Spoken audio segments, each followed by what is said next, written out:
അപ്പോൾ എറണാകുളം ജില്ലയിൽ പുത്തൻകുരിശ് എന്ന് പറയുന്നത് വളരെ പ്രാധാന്യമുള്ള, എനിക്ക് തോന്നുന്നു കേരളത്തിൽ ഏറ്റവും അധികം കേരളത്തിൻ്റെ GDP-യിൽ അതുപോലെ ഒരു ഈ സ്ഥാപനങ്ങളുടെ ഒരു ഡെൻസിറ്റിയിൽ അതിൻ്റെ ഒരു പ്രാധാന്യത്തിലൊക്കെ കേരളത്തിൽ മുമ്പിൽ നിൽക്കുന്ന ഒരു പഞ്ചായത്താണ് ഈ പുത്തൻകുരിശ് പഞ്ചായത്ത്. പുത്തൻകുരിശ് പഞ്ചായത്തിലാണ് കൊച്ചി റിഫൈനറി സ്ഥിതി ചെയ്യുന്നത്.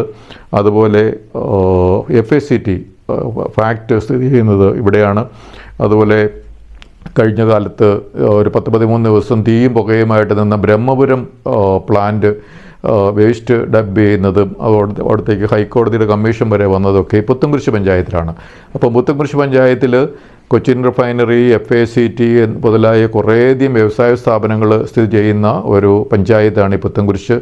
ആ പഞ്ചായത്തിൽ ഈ 8 വാർഡുകളിൽ BJPക്ക് സ്ഥാനാർത്ഥിയെ നിർത്താൻ പറ്റിയില്ല എന്നുള്ള ഒരു സാഹചര്യമുണ്ട്.